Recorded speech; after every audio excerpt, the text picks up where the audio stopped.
Welcome to the MindWise podcast, presenting perspective, information about holistic mental health, healthcare, and wellness. I am your host, Ron Parks, MD, writer, teacher, consultant. Today's topic is New Year's, the hope, meaning, and the promise. The holidays are a time for reflection and opportunity to rebalance our self-needs, spirituality, and wisdom. As a child, in the quiet of the darkest nights towards the end of the year, I came to the kitchen of our single-floor modest house in rural countryside. My mother was there lighting two small round white candles on the top of the washing machine at the back of our kitchen. A spark of light from a struck match ignited a flame and a warm glow that enveloped the room. It was the usual place for her sacred ceremony, repeated every Friday night as the sun went down, as her family had done for generations before, the holy Sabbath ritual. She would close her eyes as she recited her fervent prayer with silent words left to my imagination for a version of my own. I always guessed that she was in deep communion or remembrance of her family members now gone. I was a child, but I was sorry I never asked her what she thought of or what her prayers were. It was a regular tradition for my mom that I took for granted and never thought to inquire further. It felt the specialness and sacredness of her solitary Friday evening ritual. As my father often worked late to close the store or was in another part of the house, my mother seemed to carry the tradition and her spiritual ways taught for the benefit of us all. I would often watch in respectful silence. Sometimes I would turn later to see the last flicker of candlelight when everything suddenly went back into darkness. Years later, when I watched my wife light the Sabbath candles, I was spellbound until the candles burned down and to the last flicker and then darkness. My beloved mother had died after slowly slipping into the eternal sleep following an illness and hospitalization. With a profound sense of loss and finality, I couldn't hold back the tears and feeling of overwhelming grief. I remember my mother's silent prayers and spiritual moments when darkness came at the beginning of the Friday night Sabbath.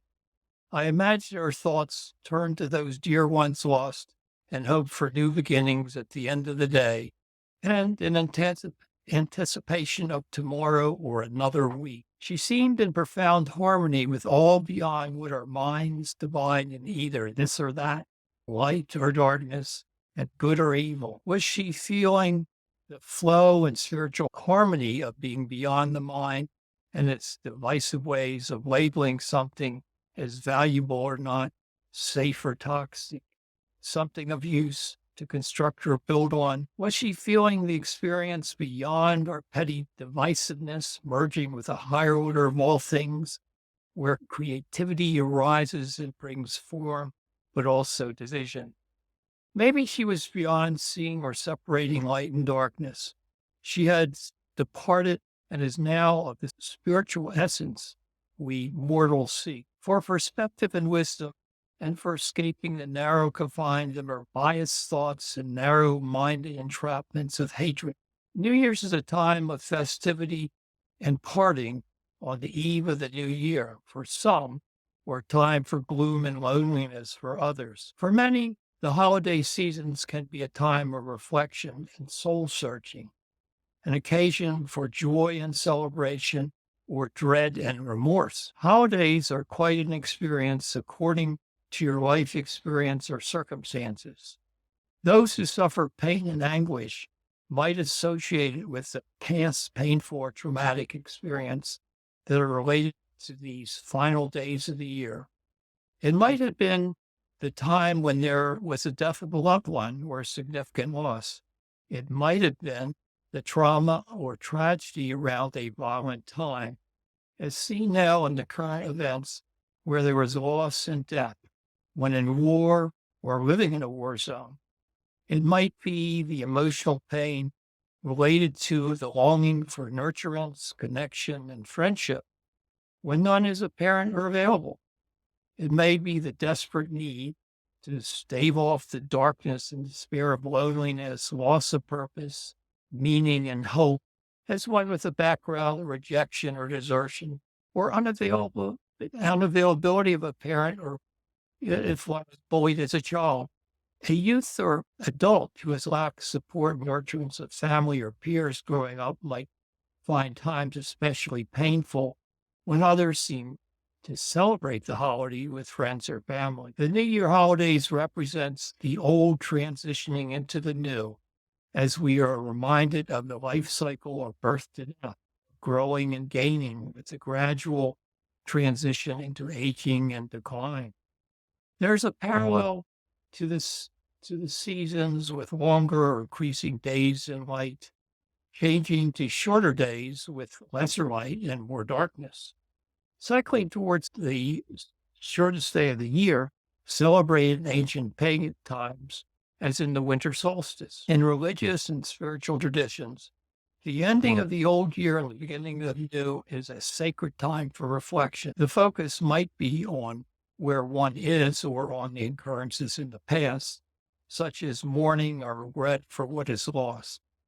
There also might be reverence for the uncontrollable as to what one's fate or expectations will be in the new year. The ending of the calendar year and the beginning of the new year, with the longer days in light, might be a time for seeking forgiveness or being forgiven for past transgressions and hope for new opportunities, renewal, health, life, and prosperity in the future.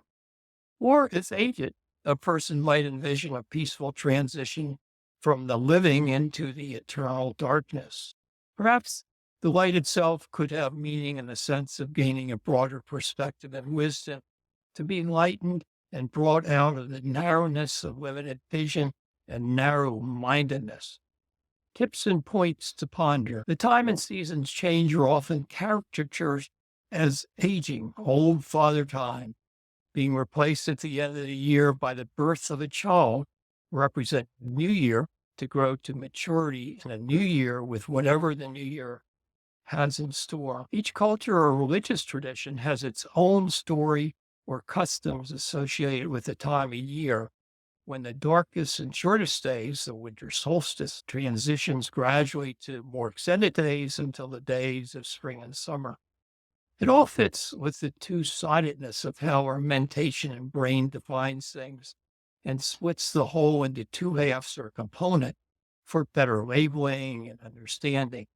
The narrowing down and discrete division is done with the hours, days, season, and years, which, in a sense, loses the spiritual essence of the totality and meaning beyond our limited mental operations and reasoning. The perception of time established the division of our timelessness of reality into discrete definable parts that the mind can grasp or define. We all can experience the whole or entirety of things, but often live in the reality of what's called duality or binary reasoning thinking, as we can easily grasp a part of the whole to understand and use as building blocks that are manageable for us to understand, to build on and function with and carry on practical or essential activities and behaviors or intellectual pursuits. Working with more definable and discrete entities benefits us with practical abilities to organize, sustain, and create. Unfortunately, we often get caught up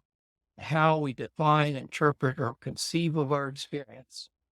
It becomes a reality that is accepted by us, even though it is a constructed belief system from only partial perceptions of the whole, the true nature of reality that our mind has abstracted into less reliable components of the larger actual reality. The positive for us is our unique capacity and potential for experiencing realization and growth beyond the personal limitations of this somewhat deceptive configuration we often accept as the true natures of things, which forms the filter through which we understand and judge. The entrapment at the limiting level of understanding is based on how we define selected parts of our experience. However, there's an essential need for awareness and keeping a balance between the practical operations of our mind, which needs a more selective focus on more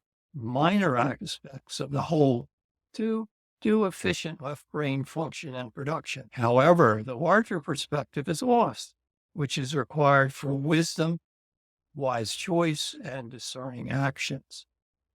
Moving into the light expresses gaining awareness and enlightened perspective, or the wisdom to comprehend the larger spiritual essence of all life beyond the individual self-identity and personal needs. For all the world's diverse community, including all with unique characteristics and difference, to survive and thrive, there is an essential need for enlightenment to the basic reality that we all are independent on each other for our existence and survival. It is the larger perspective and perhaps a reality that if we only care about ourselves and our tribe, there will continue to be bloodshed and war to defeat competitive, feared, or despised others. A positive perspective is that there is extraordinary resourcefulness and power with people working together with others for the greater welfare and prosperity of everyone. Hillel, a revered Jewish sage, rabbi, and philosopher, in his famous and very often quoted saying in the Ethics of the Father, 1.14, if I am not for myself, who will be for me? But if I am only for myself, who am I? If not now, when? I appreciate your interest. Your ideas and comments are welcome. Please share with others and subscribe to my Substack newsletter and podcast at www.inmindwise.com. All content is created and published for educational purposes only and should not be construed as a substitute for professional or medical services or guidance. Always seek your health care provider's care regarding medical or mental health conditions. This communication is not intended to provide a medical diagnosis, recommendations, treatment, or endorsement. Thank you. For consultation or help in gaining clarity and perspective, go to parksmd.com/scheduling/. Thank you.